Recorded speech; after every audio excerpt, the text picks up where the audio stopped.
Hello, everyone, and welcome to the webcast. My name is Christine Dorsey Davis. I'm the Executive Director of the Ohio chapter of the American Planning Association, and I am your webcast moderator. We apologize for our late start. We had a couple technical issues, but we are good to go now. Today, we will be hearing the presentation, Fire and Water, Extreme Weather Trends, and Community Infrastructure. This is the Practitioners Roundtable, so this is part 2 of the series.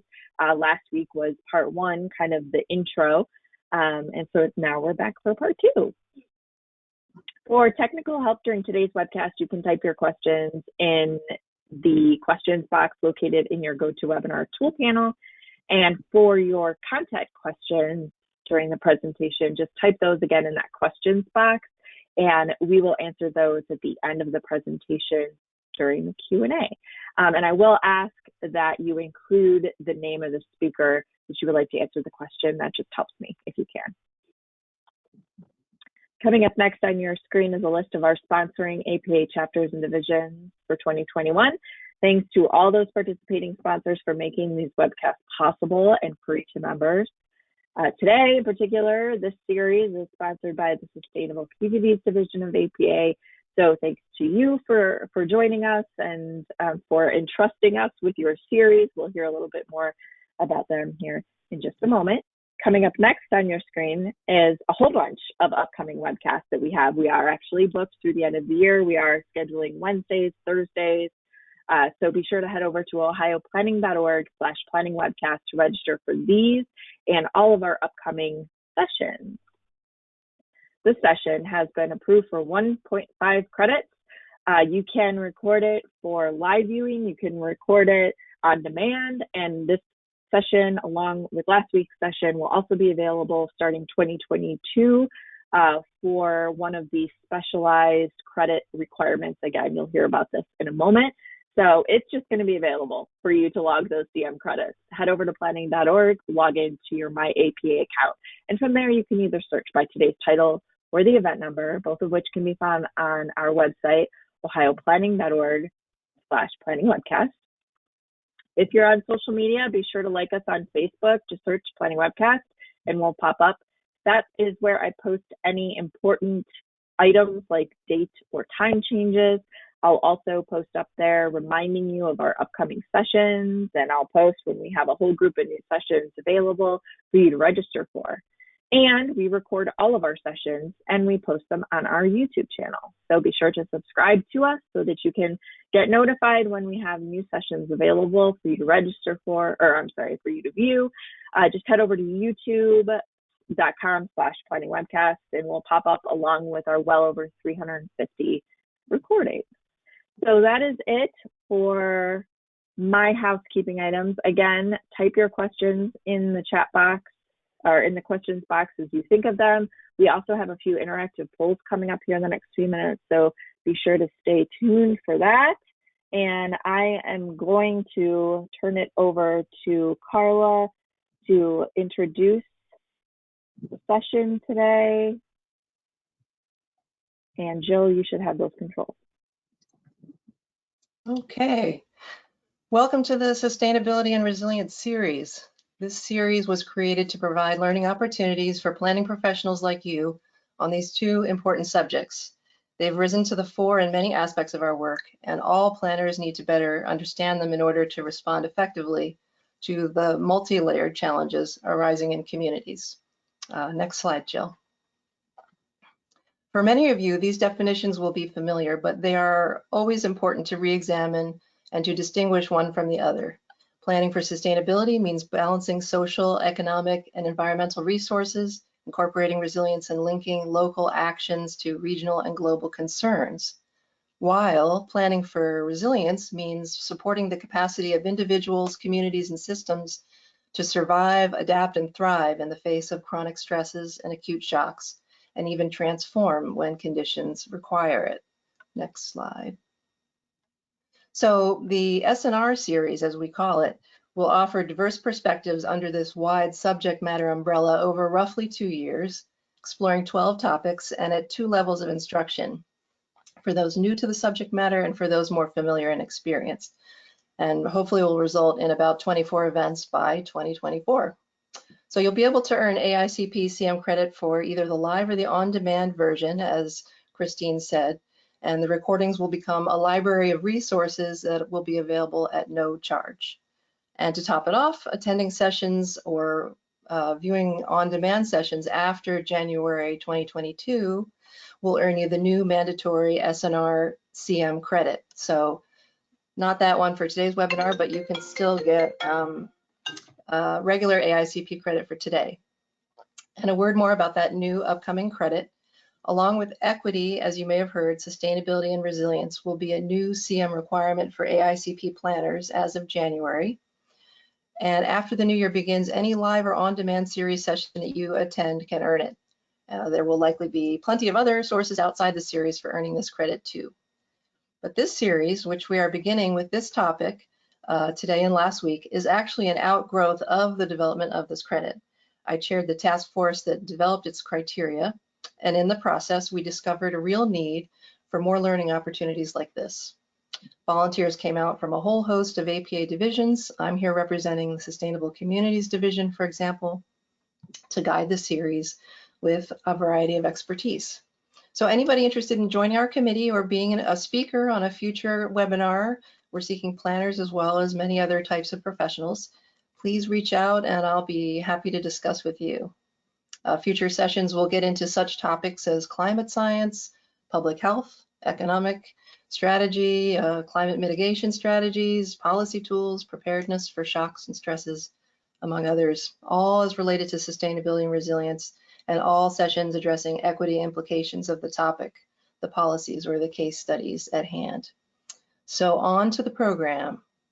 Our moderator today is Jill Schreifer, founder and CEO of the Schreifer Group, an award-winning woman and veteran-owned small business. Jill specializes in sustainable master planning, collaborative design, and has over 2 decades of experience in federal planning, training, and operations. She's recognized as an expert facilitator and educator and has taught and facilitated hundreds of courses, workshops, and practicums for corporate, nonprofit, and government organizations. She's a member of the APA's National Capital Chapter, as well as the Federal Planning Division, where she just completed a 2-year term as vice chair. And this division was honored with APA's Outstanding Division Performance Award during her tenure. So next, Jill's going to introduce today's subject and our speakers. So handing it over to you, Jill. Thank you so much, Carla, and welcome everyone. We are really excited for part 2 in the series on fire and water. Hopefully many of you had the chance to join us last week for the basics webinar. And I know if you've heard Chad and Edith speak, you know you're in for a treat again today. So we're going to be talking about extreme weather trends and community infrastructure from the perspective of both fire and water. So representing the water side of the equation is Chad Braganis. He joined the staff of the Association of Floodplain Managers in 2011. And since 1993, his work has focused on floodplain management, hazard mitigation, and land use planning at the state, local, and private sector levels. Chad is a recognized national expert in floodplain management and hazard mitigation and has participated in national research groups, including the National Academies of Science panels, General Accountability Office interviews, congressional testimony, and he has also provided input to local, state, national, and international governments. Chad is a Bachelor of Science in Natural Resources from The Ohio State University. We're really excited to have him as part of today's panel. And Edith Hannigan, representing the fire side, is a land use planning program manager at the California Board of Forestry and Fire Protection. That is the regulatory arm of CAL FIRE. And she has worked in fire hazard planning and emergency management for over 10 years. And she received her master's of planning degree in sustainability planning from the University of Southern California. So Chad and Edith, really excited to have you back for a second round of the series. And I know that a lot of the topic discussions and questions that some of you who were able to attend last week have really been integrated into today's presentation. So we're really looking forward to the opportunity to dive a little deeper and continue our conversations. So I'm going to turn it over to Christine. There are a couple of poll questions that we want to ask just before we get started to get to know the audience a little bit better.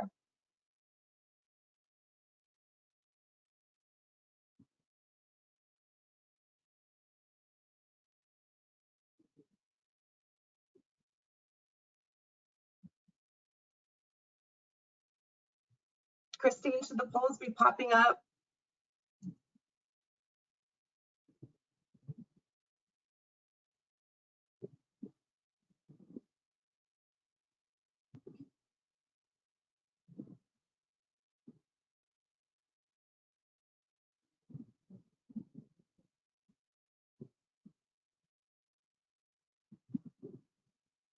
Right, we'll give it one more moment.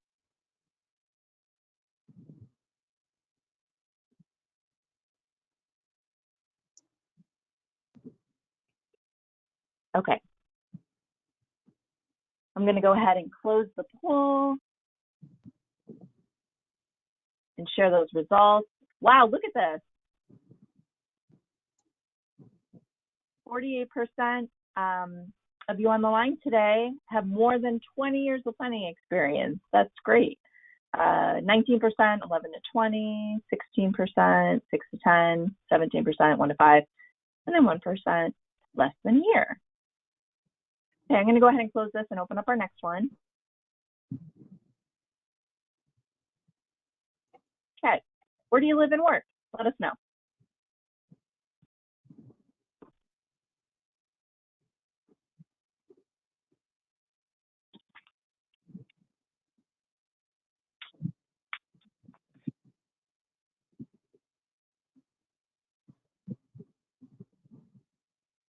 Give it another second here.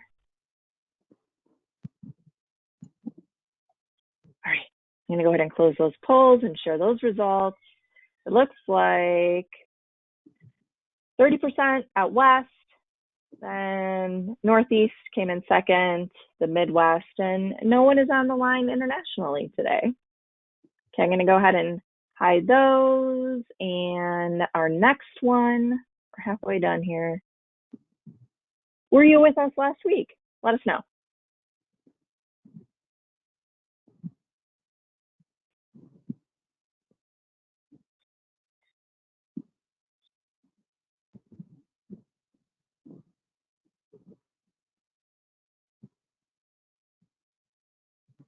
Okay, see what we got here. All right, 61% of you are joining us for the first time today in this series, so welcome. And then our last question, we asked this one last week as well if you were on the line. How would you rate your current level of understanding with wildfire planning that address the WUI? So go ahead and put that in. Let us know.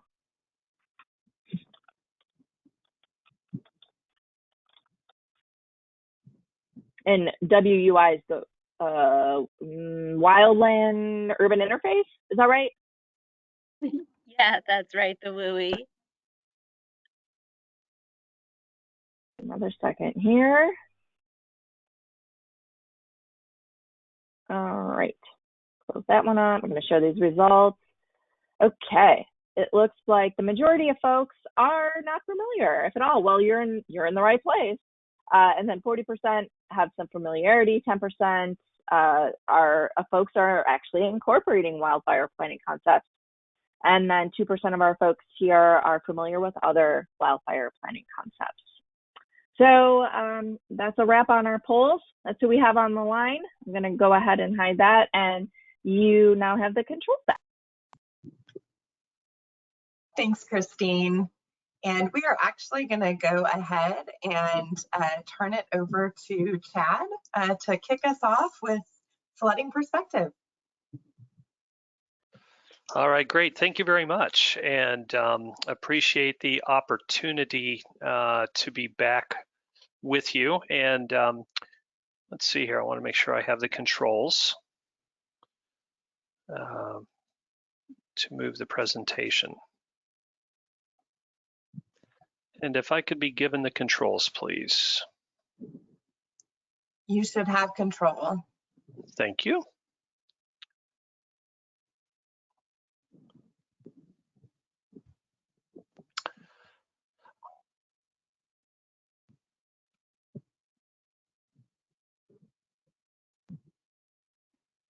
Okay, very good.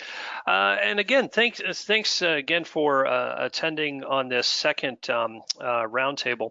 One of the things that that I really enjoy about this particular topic is kind of having the perspective as both a practicing planner at a community and county level, but also having spent about a decade actually on my county planning commission and kind of looking at it from both the kind of volunteer decision maker as well as the staffing side of that. So hopefully that will be infused in my presentation as well. So just kind of a very quick recap of last week. I tried to focus my time on identifying really the scope of the problem of extreme weather events as it relates to flooding, and then begin to talk about the impacts and at a very kind of basic level how these kinds of things impact infrastructure. And so you see on this slide, for instance, the different classes of infrastructure that may exist out there, and then follow that up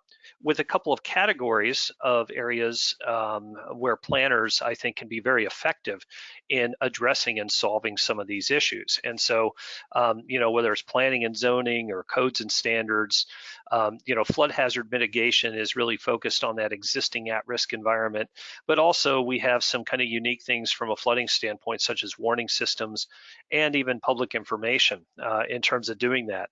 So what I'm going to focus on today really are primarily in that codes and standards bucket and the flood hazard mitigation bucket, with some discussion actually on all three. But probably to address all of these in detail could easily take a day or more, and we just don't have that much time. So. So the first thing I want to also talk about, and I'll be talking for the duration of my presentation primarily, really I'll be focusing on two PAS reports that the Association of State Floodplain Managers had a hand in developing, but really hit on this particular topic. And one of those is the PAS 596 report, Planning for Infrastructure Resilience. And really what we were looking at in that report is looking at best practices and strategies from communities tackling this issue.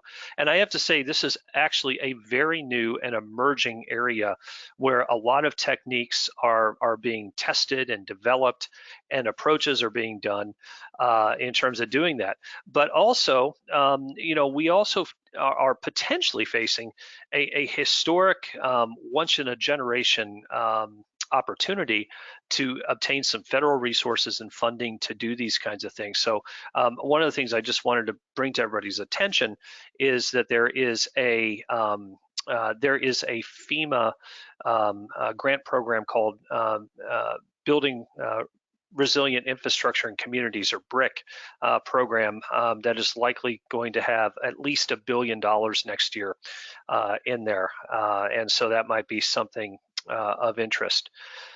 But really, when we talk about planning for infrastructure resilience, what is it that that we're kind of looking at here?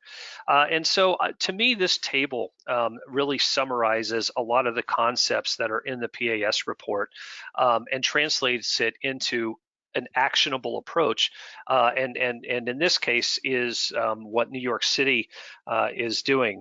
And so these two tables are from the New York City's Climate Resiliency Design Guidelines from March 2019, which apply to all of the city's capital projects. But note the approach. First of all, New York City developed data on sea level rise projections based on its own panel of climate change. And this is actually one of the things highlighted in the PAS report, is the importance of incorporating that future condition. Because right now in a lot of communities and cases, we can get data in terms of the current condition. But we have to ask ourselves again, as I talked about last week, in a climate that is characterized by non-stationarity. In other words, the climate is changing. What is that future condition? Because some of your infrastructure has a design life that is much, much longer than today or the next decade or next couple decades. Some of that infrastructure may have a useful life of over 100 years in terms of doing that. And so, so that future condition is important. Now, in New York City, where there was a panel on climate change, of course, it's not only analyzing, kind of future climate conditions, but also sea level rise. But if you're in an inland area, for instance, here in our neck of the woods, where I'm talking to you from Madison, Wisconsin, the Milwaukee Metropolitan Sewage District commissions its own studies looking at kind of those extreme events and what that future condition storm might look like for things like sewer design. And so, so again, what these data are from the New York City study, and then what you'll also notice, based on that first table, is that they chose a scenario to include in their design flood elevation. It appears to be the middle of the middle range in terms of that design flood elevation, and so. And the other aspect of this is that they added a freeboard value. Okay, and so you see this term that says freeboard here. Why is that? Well, again, in the hazard of flooding, we have uncertainty that's in the models, and so and also things that we just simply can't account for, and so a freeboard is that extra cushion of doing that. And then finally, the applicable design standard, design flood elevation, is based on the end of the useful life of the project. In the standards, it indicates, for example, that most buildings, you should use the 2080s, while for major infrastructure or subgrade sewer infrastructure, you should use the 2100 plus value. So again, this kind of translates a thing like the PAS report that kind of emphasizes the principles into something actionable that can apply to the community infrastructure. Then one of the other reports that was produced in the last 5 years or so was PAS 584, Subdivision Design in Flood Hazard Areas. And so this gets a little bit more into the codes and standards aspect of how we can address these kind of extreme events and infrastructure. Because of course, as many of you know, and by the poll, many of you have over 20 years of planning experience. How does our major infrastructure typically get into the ground? It gets into the ground through our subdivisions, through our major subdivision platting process for large-scale developments, for new, larger subdivisions, and those kinds of things. So this report recommends over 60 standards that can be really used to maximize flood loss reduction. One of the other things that I'll mention for those of you that may also be floodplain managers or floodplain administrators, there are requirements, and you may even have a separate kind of special purpose code called your floodplain management regulations that has standards. And one of the things that we've all got to acknowledge is that in a lot of communities, those standards are based on the minimum standards of the National Flood Insurance Program. And those are minimums that haven't really changed in about 30 years. And so they are, they're quite inadequate, I think, to deal with the flooding risk that we face in our communities today. So what I wanted to do is I wanted to pull some of the standards, the recommended standards from that report and talk to them a little bit. And of course, the one of the pieces of infrastructure that is most common, especially in your residential subdivisions and things, are of course your roads and bridges and culverts. And so as I think I briefly mentioned last time, our stormwater management in a lot of communities and how it organically developed from the 1970s really was a focus on water quality and less of a focus on water quantity. But given that we are dealing with more extreme rainfall events all over the nation, we need to be paying much more attention to the water quantity side. And so, for example, where maybe in some of the codes and standards, things like culverts and bridges might be designed to, convey a 2-year storm or a 5-year storm. If you're doing it from the standpoint of flood resiliency, what we're really talking about is the 100-year storm or something that's much more of a low frequency type of an event.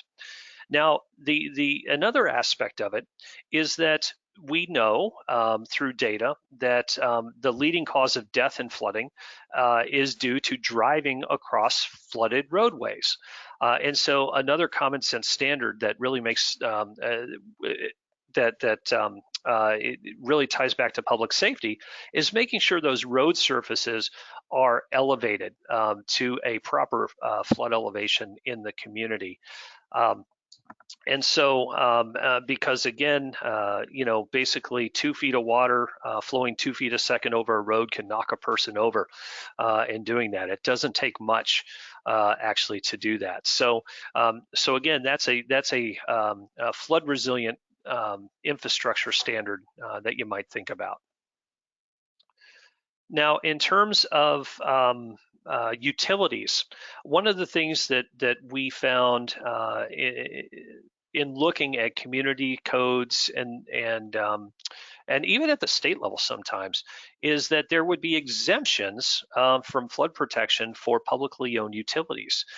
Sometimes states themselves will have higher standards, or sometimes they'll just be exempt from local standards.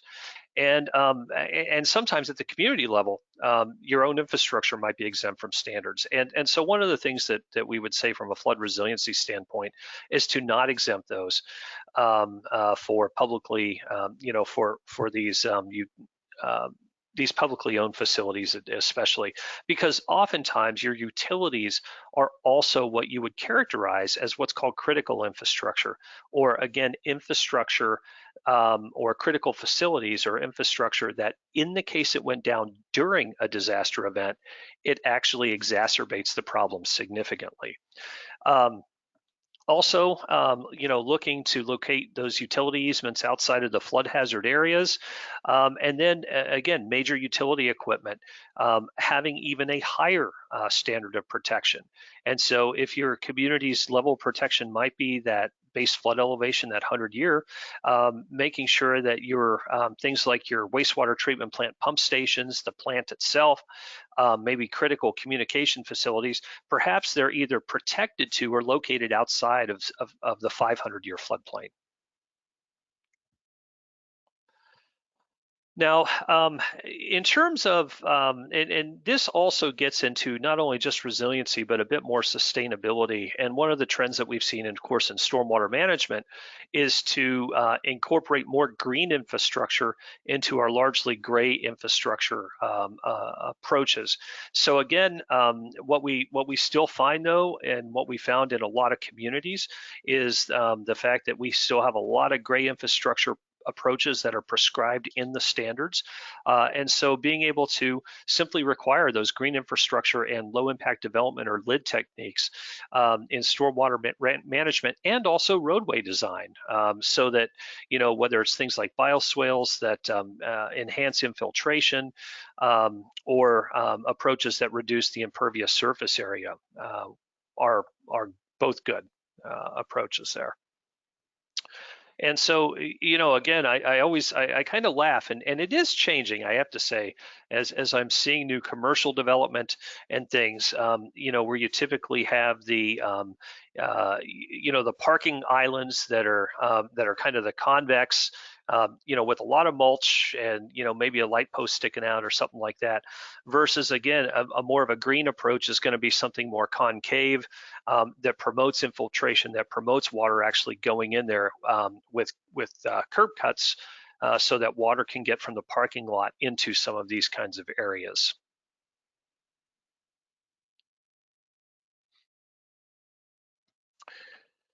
I was listening, kind of interested, and I believe this was Baton Rouge Parish, Louisiana, after Ida came through. As they're contemplating a longer term approach in dealing with stormwater, one of the standards.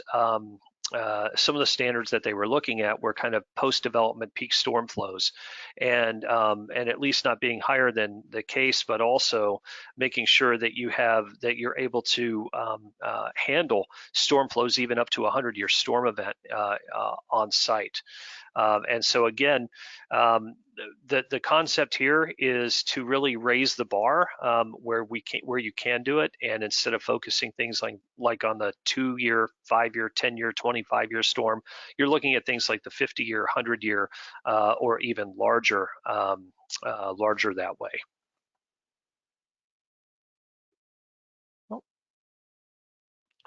Now, one of the things that you might not often think about is the fact that you can actually do public outreach and education even through your subdivision design and standards. And so this is actually an example of one of those standards. And this is where this is a community that actually has a requirement for placing things like boundary markers and monumentation on either the edge of floodway areas and or maybe containing information in terms of what a flood elevation might be like. So I thought that was kind of a fun and a fairly unique way of just having a little bit more public information out there as it relates to flood hazards. Now, one of the things that we see all across the country is that we have homeowners associations absolutely everywhere. And in fact, I believe according to the Community Associations Institute, 20.7% of the U.S. population, or 66 million Americans, live in 333,600 common interest communities. And approximately 55% of those are homeowners association, with the others being either condominium or community associations. And this is, I think, one of the frontiers that not many of us have even gotten into yet, could be the ticking time bomb when it comes to flood resiliency. And so what happens is, and probably many of you may know this, is that owners associations are oftentimes given the responsibility of maintaining infrastructure. Now, it could be anything as easy as maintaining the roads in the owners association, but it also can be things like maintaining the stormwater systems within the owners association.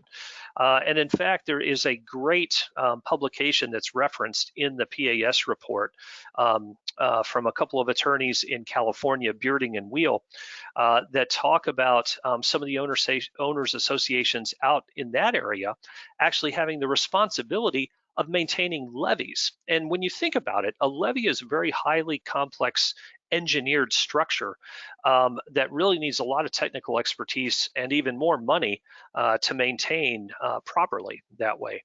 And so and so when you talk to a lot of practicing planners and community officials out there, one of the problems, especially in the flood and stormwater space, is that owners associations are often not making the grade when it comes to maintaining that infrastructure.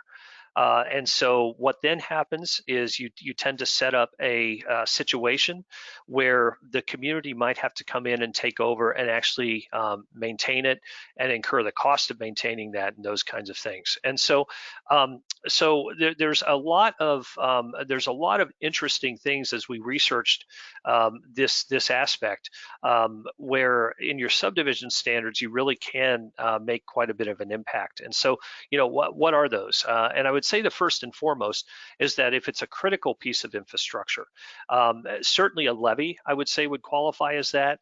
Whether you classify a stormwater retention or detention pond as critical infrastructure is something you could debate there. But don't put that in the hands of an HOA. That really does need to be probably dedicated to the public.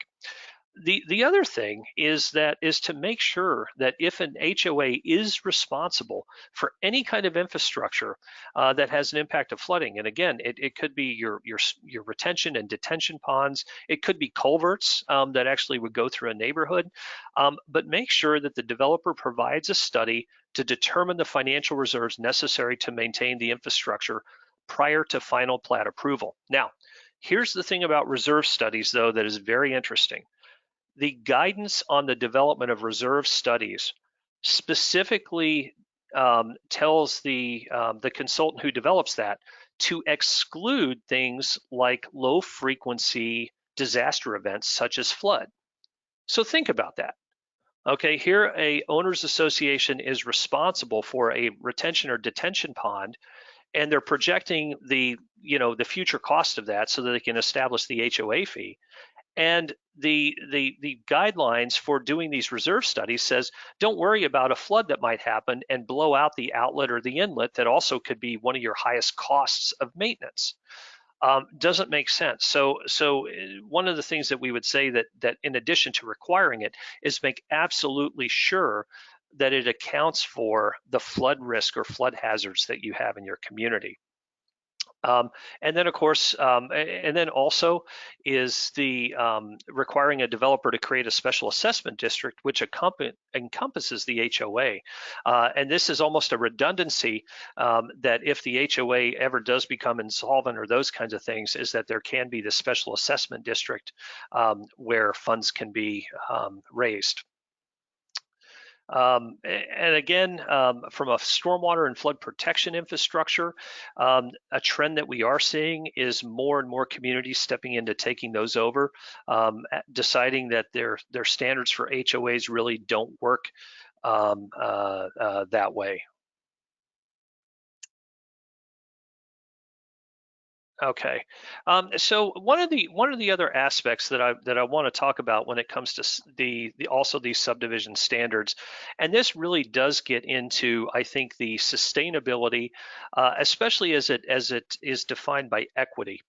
And again, I've seen this firsthand when I was a county planning director and was approving subdivision plats and those kinds of things as well.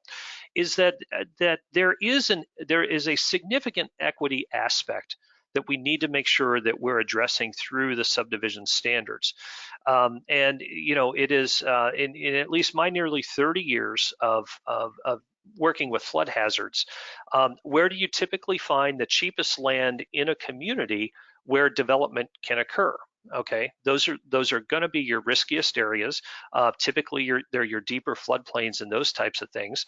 And then it's probably going to be up to the community's planning office to make sure that development is designed and developed in such a way that not only meets the requirements, but should also be resilient to the risk of flooding, because otherwise what you're actually creating is what we call the moral hazard of flooding, is really having those that are the most sensitive to flood losses, putting them in a hazard areas without the appropriate protection there.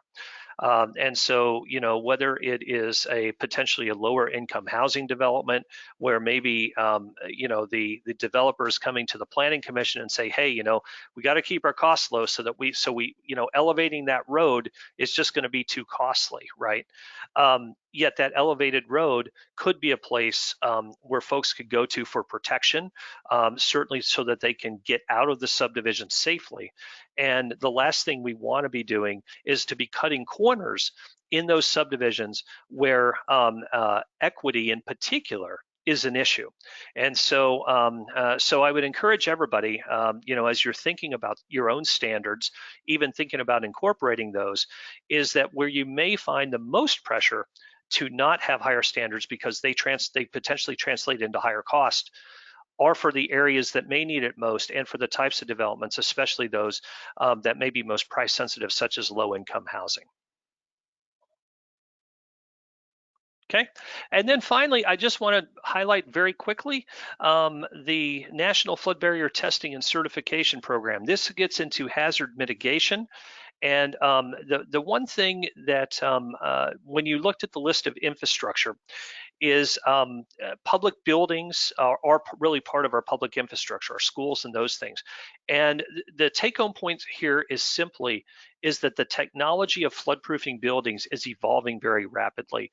In partnership with FM Approvals, ASFPM has this program. The web URL is nationalfloodbarrier.org, where these technologies are tested to a ANSI standard, the ANSI 2510 standard. And also, we have links then to those that are tested and certified to that higher protection level. But just as an example, there are perimeter barriers, there's opening barriers, there's valves and pumps, not the stuff you can get at Home Depot, but actually things that are designed specifically for significant flooding. And one of the cool things is like flood glazing systems, which literally are flood-proofed glass panels that could be used in the lower level of, let's say, a commercial building that can withstand debris impact, wave action, and those kinds of things. So again, I just wanted to highlight this program as kind of a unique way based on the evolving technology on how we can handle that risk. And so with that, I will conclude my presentation and turn it over to Edith. Thank you very much.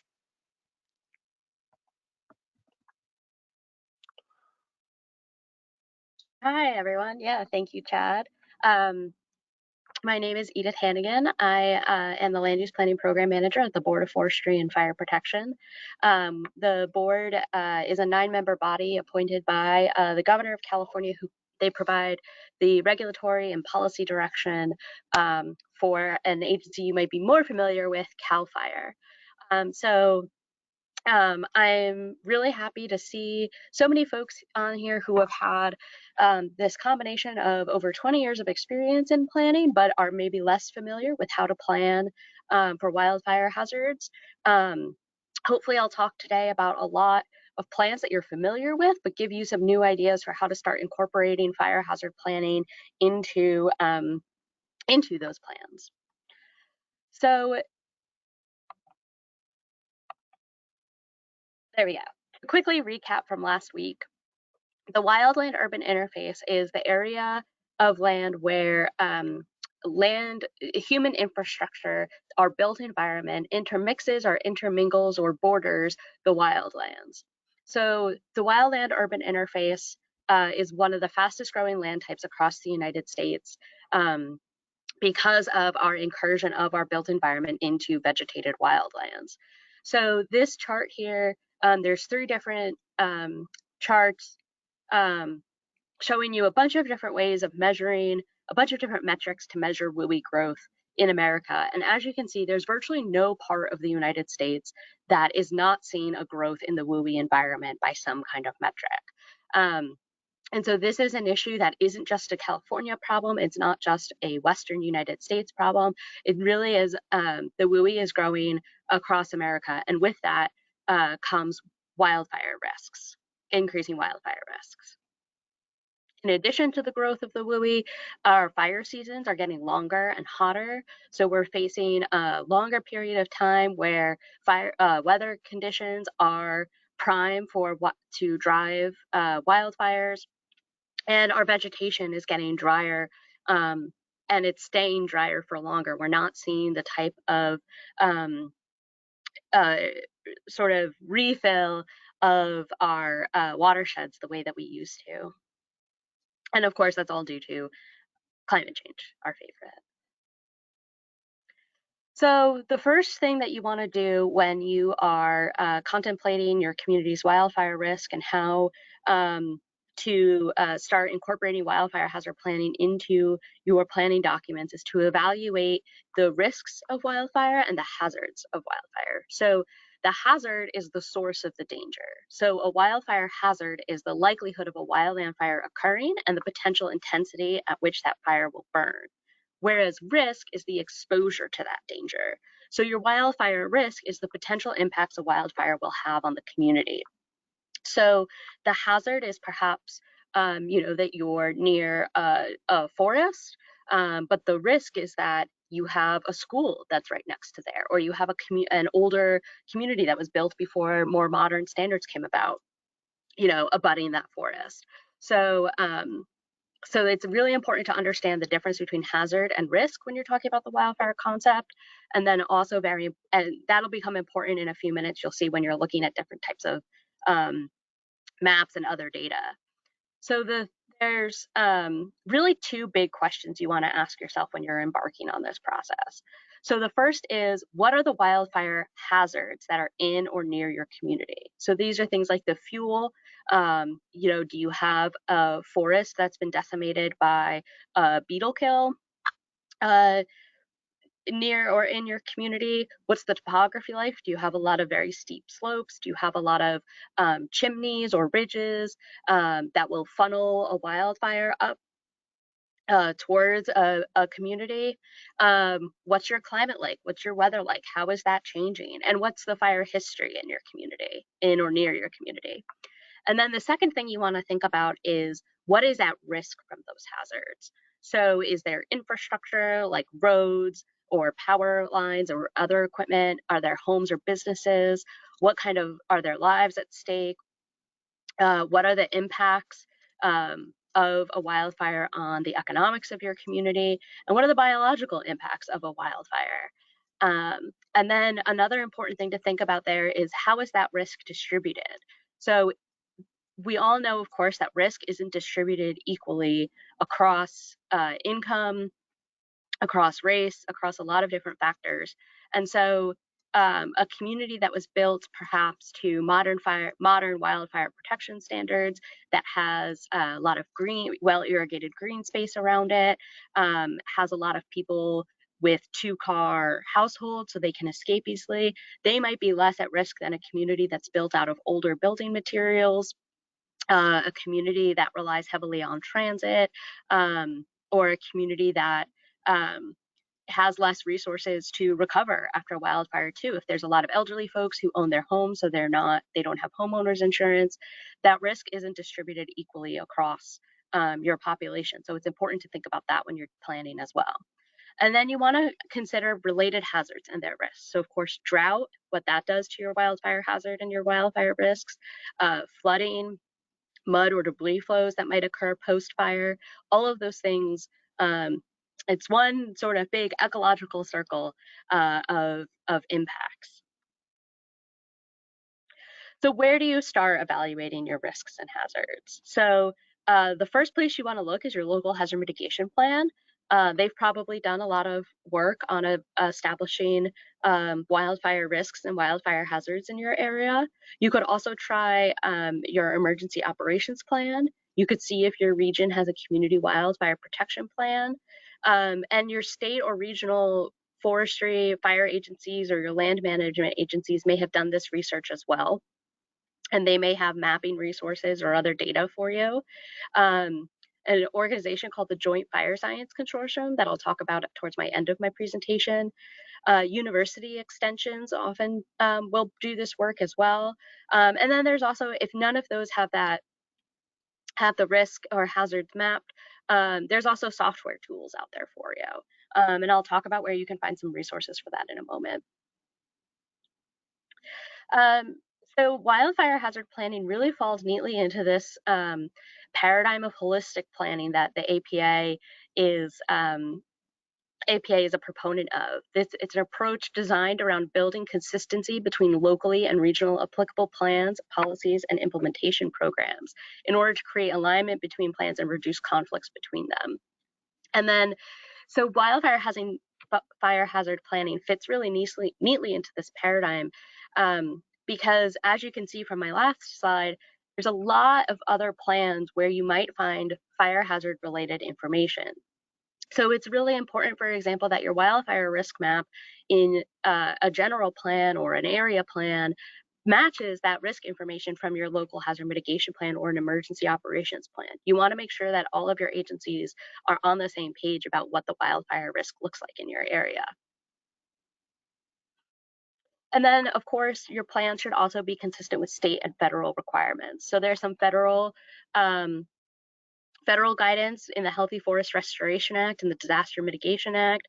There's also the National Cohesive Wildland Fire Strategy, which gives guidance for community wildfire protection plans. And so does the Healthy Forest Restoration Act, now that I'm thinking of it.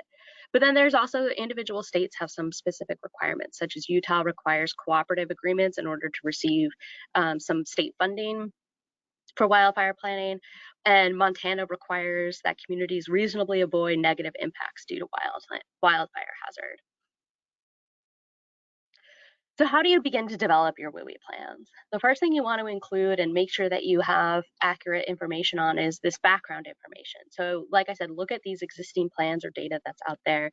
Make sure you engage your publics that you can gain an understanding of how they perceive the wildfire risk in their area. You want to identify specifically what your WUI hazard and your WUI risk is.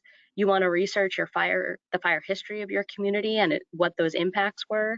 And then you also want to examine what role does fire play in your landscape as an ecological tool. I talked about this a little bit last week.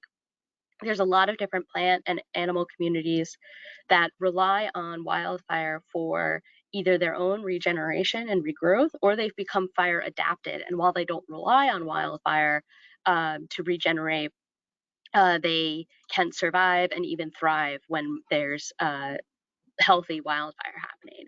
So you want to make sure you understand fire's role in historical ecological role in the vegetation landscape that you have. And then you also want to include some goals, objectives, and policies for to look at your future growth and land uses, your transportation. You could look at transportation and how that impacts evacuation, how you're going to protect your existing development, the relationship of wildfire hazards to other hazards that you've identified in your plans. And then you also want to make sure that you're planning for equity. Chad just mentioned, a lot of the best places to build low income or more affordable housing is also in the riskiest areas where land is cheapest. But when you're contemplating where you're going to put certain housing types, it's important to make sure that if you're going to put a community in an area that has high wildfire hazard, that you're doing all that you can to mitigate those risks. Keeping in mind that those communities are more likely to have fewer resources to prepare for, to respond to, and to recover from a wildfire. You want to think about the resource impacts to your natural resources, which I just talked about a little bit. And then, of course, include goals, objectives, or policies that really leverage existing partnerships, that collaborate with other agencies that you might not be thinking of, and to build your community capacity. That's one of the biggest things that you can do to make sure that your community is ready is preparing for and is protected against a wildfire.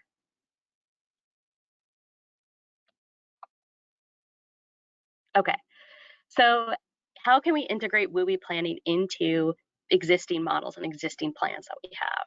So on the left-hand side of the screen, I have what I'm calling planners plans. These are the things that we as planners work with day in and day out. So these can be your comprehensive plan, your master plan, your general plans. It could be a functional plan if you have, for example, the transportation plan, or it can be a sub-area plan if you have a master plan for a community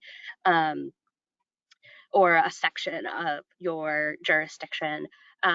Those are all places where you can incorporate wildfire hazard planning into your existing planning efforts that you're probably already very familiar with.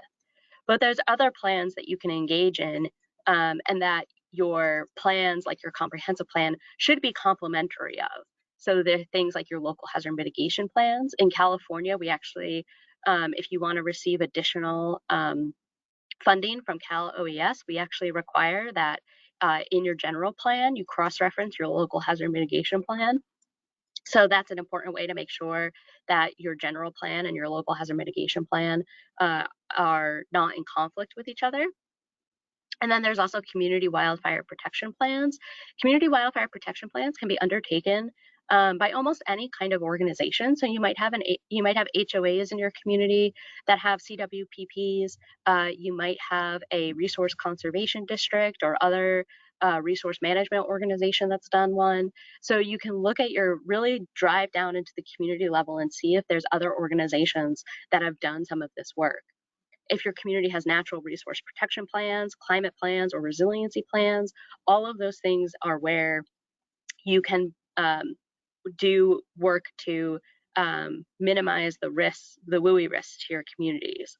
And you can include the wildfire planning aspects, those policies, goals, objectives I talked about. They can be in one specific chapter of any of these plans that's addressing wildfire and other natural hazards, or you can distribute them throughout the plan. Rather than have a wildfire section, you can put wildfire protection policies in your section talking about land use. You can put them in your section talking about transportation. You can put them in your section talking about climate resilience. There's really no one way to do that. So I'll give, I have an example for you from the city of Hercules in the San Francisco Bay Area in California. The city of Hercules looked at the fire hazard planning maps that are put out by the California Department of Forestry and Fire Protection. And you can see in varying shades of orange and red where the department mapped the fire hazards around the community of Hercules. But you'll see that the city itself actually doesn't have any fire hazard areas. But if you look closely, you can see that the city is very well developed. It has a lot of human infrastructure abutting those wildlands and abutting that wildfire hazard area. And so they decided that their community was at a significant enough risk from wildfire coming from those hazard areas that they wanted to incorporate fire hazard protection planning into their general plan, even though they weren't required to, because there wasn't any hazard in their area. So they went ahead and put a few different, and these are just a few. I actually had a hard time picking which to put as examples here because they had so many wildfire specific planning objectives. So a big one that they had, of course, was fire education, just educating the people who live in the wildland urban interface about the risks of living there. Looking at adding secondary evacuation routes, reviewing the adequacy of evacuation routes, and how to communicate with people during an emergency. And then another example they had in there was to use open space as a fire buffer. So the city of Hercules really took the initiative to not just put together an education plan or put together a transportation plan, but to really integrate multiple aspects of wildfire hazard mitigation into their plan to protect their residents from the risk that the hazard outside of their jurisdiction presented to them. And then there's a few extra steps that for you to take to become what we call a fire adapted community. So a fire adapted community doesn't just plan for the existing risk or try to mitigate the risk to their existing community, but they really accept wildland fire as a necessary process on the landscape. So this is understanding that wildfire is something that is necessary for our ecological health, and it's part of that landscape's history in order to keep regenerating and thriving as as an ecological community.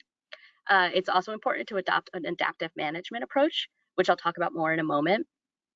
Integrating wildland fire as a core objective in land use planning.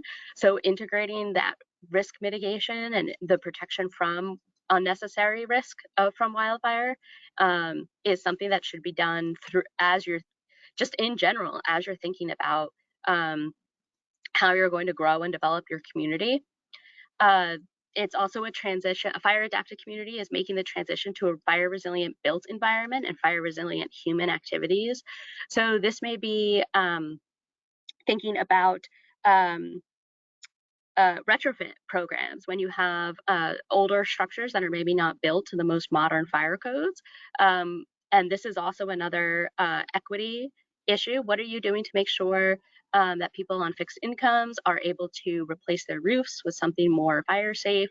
Are there programs out there to help people enclose their vents, put mesh screens behind their vents, to have double pane windows? A fire adapted community is actively looking at ways to protect not just their new environment, but their existing environment. The next bullet point is related to the very first one, integrating the use of wildland fire into landscape level ecosystem management. So what are we doing to help replicate the natural fire regimes, the fire return intervals that existed on that landscape? So this is things like increasing the use of prescribed fire or maybe managing fires differently. I talked a little bit about how last week about how the presence of the wildland urban interface changes firefighting tactics. So this may be promoting promoting a paradigm where some fires are, instead of completely put out, they're actively managed, that they burn in a healthy way, and don't rather than putting them out because it presents a low level risk to the built environment. And then, of course, continuously reevaluating. And this is part of that adaptive management approach. A fire adaptive community is consistently looking at its progress and where to go next. So a fire adaptive community is not a passive community. So there are some really great resources for you. Fire adaptive communities, Firewise USA, the regional fire science exchange networks. That's in California, they call it the Joint Fire Science Consortium, but they have a lot of really great resources for you about your regional fire hazards and fire risks. Headwaters Economics has done a lot of really great research on especially the economic impact of different wildfire planning mechanisms. There's a PAS report, 594, Planning the Wildland Urban Interface, which is available for free online. And then Headwaters Economics also has this community planning assistance for wildfire program that I don't believe is funded anymore. It was funded by the federal government. I don't believe it's funded anymore, but there's still a lot of really great resources on there to help you sort of getting your feet under you when you want to consider how to incorporate land use plan or how to incorporate fire hazard planning into your land use plans. So that is the end. Yes. Thank you everybody for attending today. I think we're going to move to Q&A soon. So definitely please put your questions for us in the chat or in the Q&A panel, and I'll hand it back to Christine. Thank you. Okay, we have just a few minutes. I think we go till 2:15, is that right? Okay, great. All right, a couple questions. Let's start with you, Chad. In terms of green stormwater infrastructure, there has been some talk that it just can't handle larger storms that climate change is going to be bringing. How do you respond to that? Yeah, I would say that, of course, there are multiple techniques out there for green infrastructure, but a lot of those techniques are geared towards those higher frequency events. However, instead of just saying, well, you know, we're planning for the low frequency events and don't do it, again, I think it's not wholly an either or prospect, but to be able to integrate those and have those complement some of your gray infrastructure approaches. Okay, thank you. Next question. With greater frequency in storm events and more focus on quantity versus quality, how do we ensure that greater storm frequency doesn't lead to an increase in illicit discharges?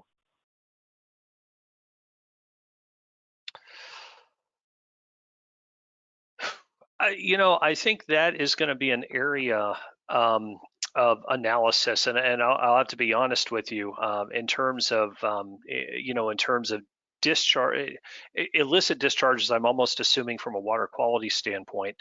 I am not nearly as familiar with some of the research going on there in terms of how you do the water quality management that comes with the increasing volume that you're going to be dealing with from that standpoint. But certainly, I think the question highlights an important issue.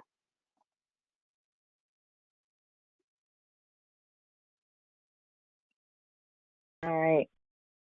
Next question. Let's see. Can you talk about the necessity and importance of integrating the WUI and flooding mapping with geohazard mapping?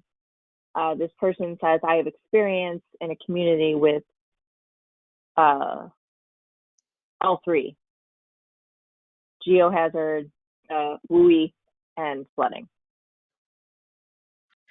Yeah, so that's a really good question. I'm going to assume that geohazards is geological, like earthquake hazards.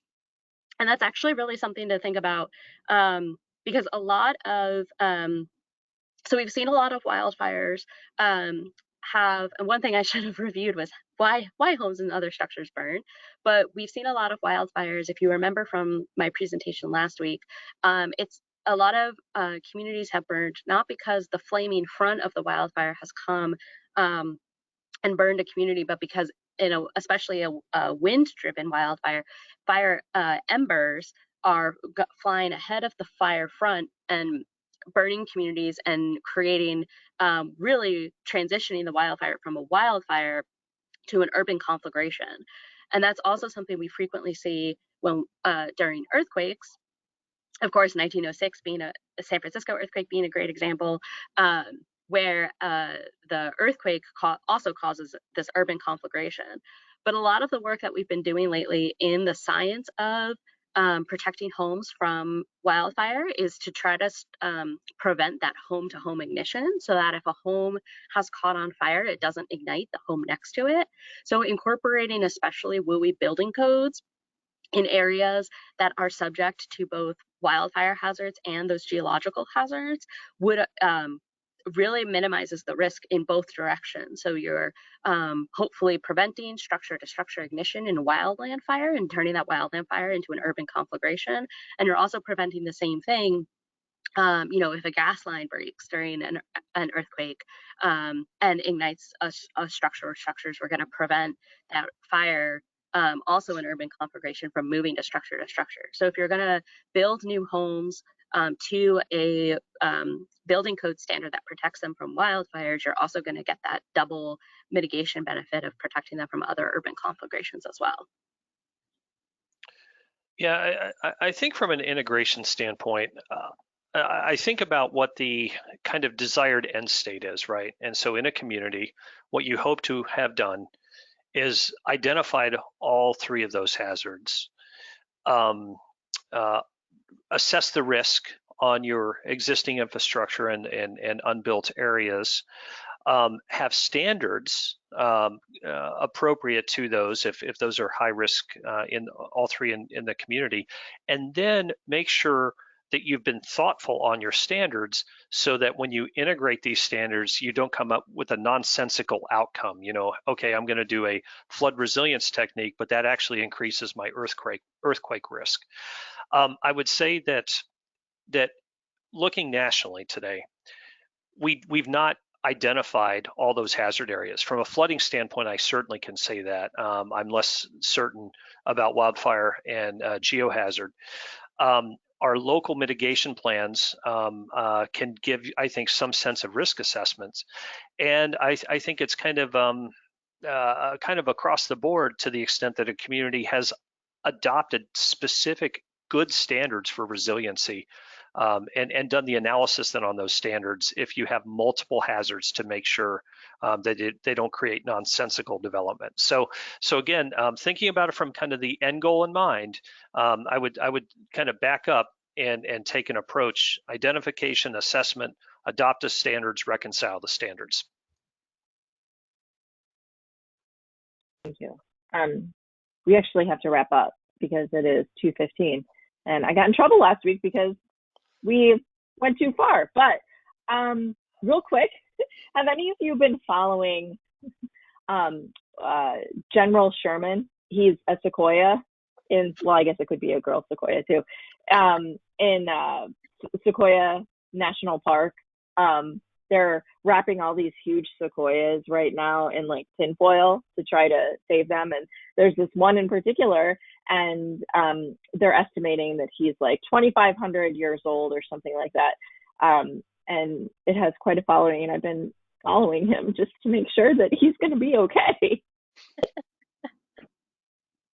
I know, anyway. It's really sad. We're losing a lot. Oh, hopefully, man. Hopefully our non-binary Sequoia will stay strong and survive. Right. Okay, so we got to wrap up. I did post links to both of the PAS reports in the chat box in your GoToWebinar tool panel. So if you want to copy paste this, also you could just search PAS and then the number, and it's gonna pop up for you. We did record the session again. It'll be up on our YouTube channel. I will have a copy of the slide deck available on our website, ohioplanning.org/planningwebcast.